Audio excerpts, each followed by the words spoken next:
The changing contemporary social composition of economic strata is to be recognized and then to find economical source through manpower, which should command over caste and sustain over the equilibrium of gender, ethnicity, language, and religion. I intend to tell the dynamics of social exclusion and the role of human resource development in the country of diversity, India, South Asia, the dynamics of social exclusion policy. For the incredible India, it is important for the man and woman of the country to be proactive for their own individual existence as an individual, for social being, and for the nation. Professional education to women should be promoted with incidents of utter destitution, women forced into sexual exploitation for socially and economically excluded community. However, the chief objectives of the work is to discuss the framework of dynamics of social exclusion in human resource development and South Asian exclusion, to analyze the present social scenario in present time in the context and comprehensive view to develop and enrich life of common people. A golden age is a story of passion and revolution, hope, faith, and heroism. It is about the human chaos, mental conflict, political upheaval, and social exclusion. Rihanna Haq wakes up one morning in the month of March and is feeling happy to throw a party of her son Sohail for. The setting of the novel is East Pakistan in 1971, a country at the brink of war. It is set against the backdrop of Bangladesh War of Independence. Her house is built in the garden of roses, where the roses are blooming, and that is the symbol of her children, Sohail and Maya, growing. Time of the city is with excitement after the recent election. Political air is at the rapid change.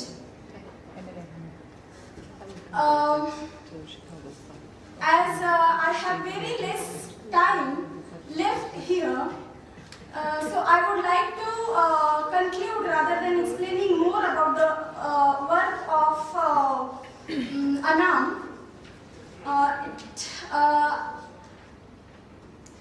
It is not feasible to capture the whole of human psyche to understand their least natural requirement. The selected areas in the subject matter we comprehend.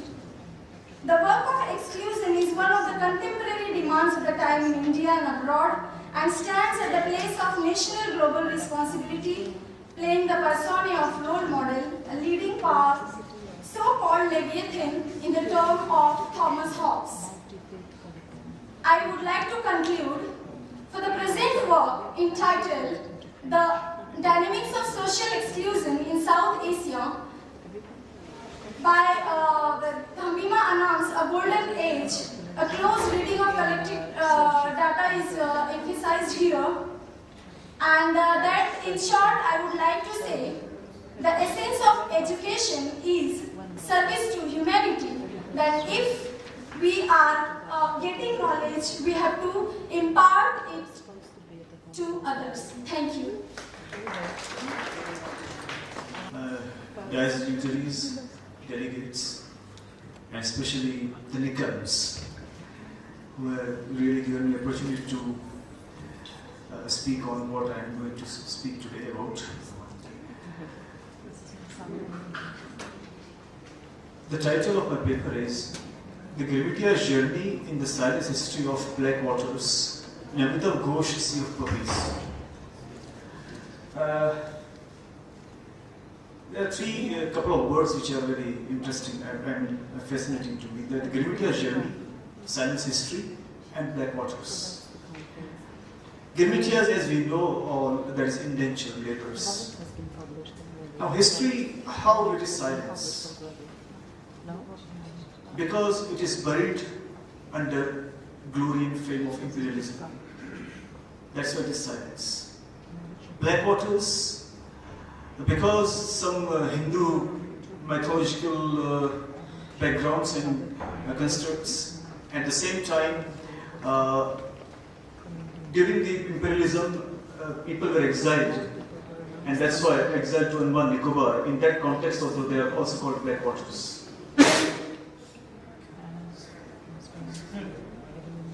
So I have actually divided my paper into 5 sections probably, and there is agriculture scan backdrop, cargo of Jahaji Girmitiyas, crossing waters, a religious penance, a cargo of Jahaji Girmitiyas, I'm sorry, it's repeated. Identities dislocated, rediscovered in the midst of 2 waters. I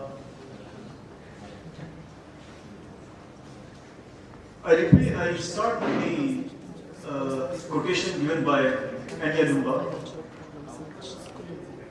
Colonialism behaves in reshapes, often violently, physical territories, social terrains, as well as human identities.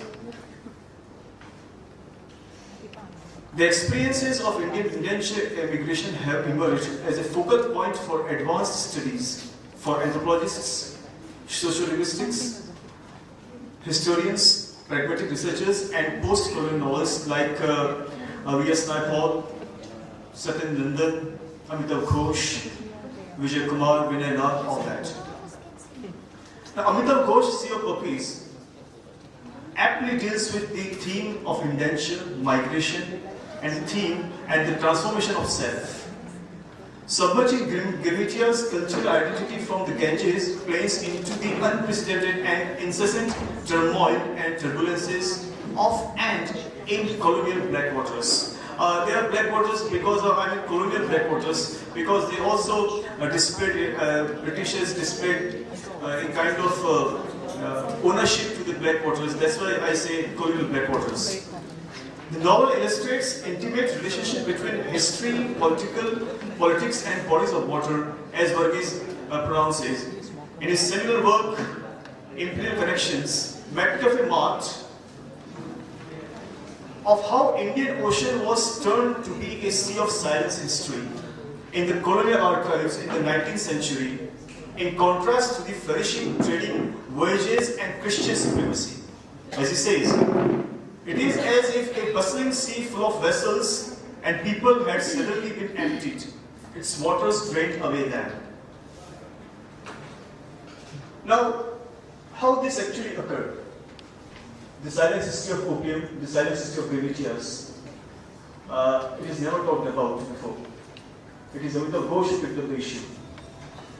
And here it is, the scan, agricultural scan backdrop. As we say, opium, like colonialism, is a sensitive and charged issue. Amitav Ghosh, SOP, Sea of Puppies, is set in the 1838, on the eve of the First Anglo-Chinese Opium War of 1839. And what the war is? A war fought between the British and East India Company and the Qing dynasty in China from 1839 to 1842. This is the war period on opium, with the aim of forcing China to import the British opium. Unlike other colonial transgressions, one profound profitable carcass is in the British imperialism cupboard was the through opium trade. This is never disclosed before. The epic novel illustrates 2 monstrous economic chapters of the 19th century. Number 1, the cultivation of opium as a cash crop in Bengal and Bihar for Chinese market. And number 2, the transportation of Indian Girmitias to harvest sugar cane for British on such islands like Mauritius, Fiji, and Trinidad. Amitav Ghosh corresponds with the argument given by Karl Truke. Without the drug, this is very, very prominent observation which has Karl Truke has observed. Without the drug, there probably would have been no British Empire. In the Indian subcontinent, since the economic foundation of the imperial economy laid on opium. For centuries, the impact of Buddhism on China was so widespread, deep and comprehensive that Chinese feeling of rancor was never deep-rooted. It was almost in 1840s, the Chinese were hell-bent to hold back a trade that had swiftly destabilized the economy and turned millions of drug addicts. And Chinese were definitely they are more prone to Buddhism. They have never thought against fighting against Britishers, but it was only because of their young people and political and economic destabilization that rooted them to go for a war against Britishers.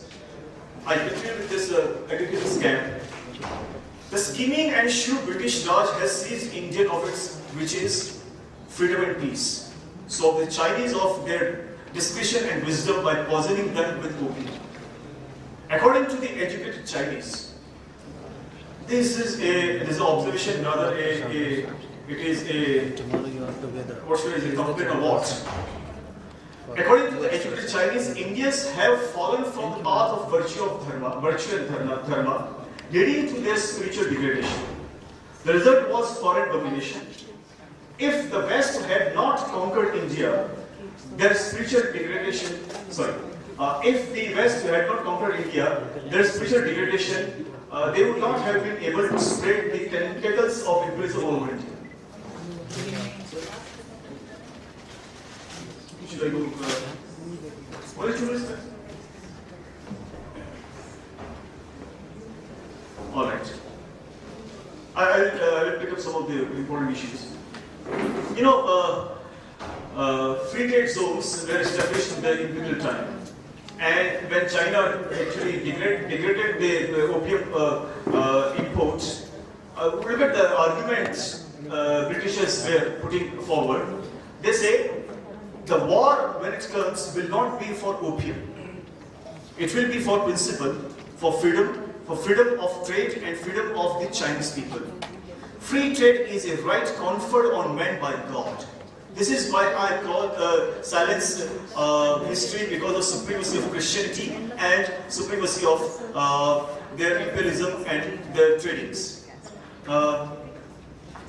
There are plenty of pages I'm supposed to go by, but how many pages can I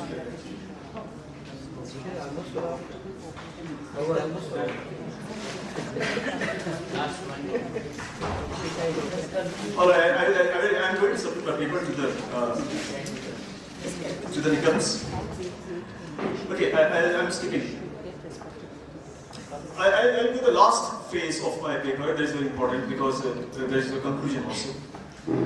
Crossing waters, a religious penance, and that religious penance. Why? Because it is one incident.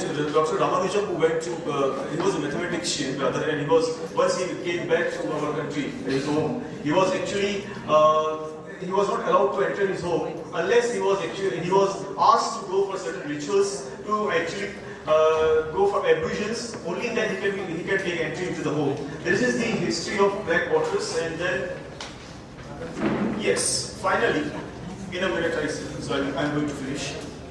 Hence, identity is dislocated, rediscovered in the midst of two waters. Two waters means one is the Ganges and other is the black water. Now, in between two, the identity is oscillated. How? That is already mentioned before, but because of time constraint, we can't talk about this just now. Now, severance from the homeland is real, more concrete than the memory. As one is forced to forget the loss of land, and the grief encounters consequences, one which is a constant reenactment in the midst of grievances. Death and loss become insignificant in the face of shrinking spaces, and the constant alienation forced everyone on the ship, singling out segregation, the madness of hatred, the erasure of languages and cultures. These are the losses that go to make the aftermath a living hell in the black waters. The laws of sea are utterly different from the laws of the land. The Grimitias enter into a state of existence in which their waking hours would be ruled by the moose and wind. In the last part, a couple of lines. This reality actually manifests Grimitia's offshore face of identity. Their uprising against the colonial masters on the Ibis. Ibis is the name of a ship, Ibis ship. In the midst of unfamiliar waters is the last minute dying effort to save their wrecked lives. Sea of Puppies is a tale of Pyrrhic victory, very indigenously if I say it is a Kalinga victory. After a colossal devastation of the self and irreversible loss of their belongings. And I finally quote with the quotation I put in there at the beginning, and at the end Salman Rushdie's quote I've taken from the Jaguar Smile. Landless, I quote this, landless, nationless, the people buried their fathers in themselves, because the self was the only ground they had to stand upon. Thank you very much.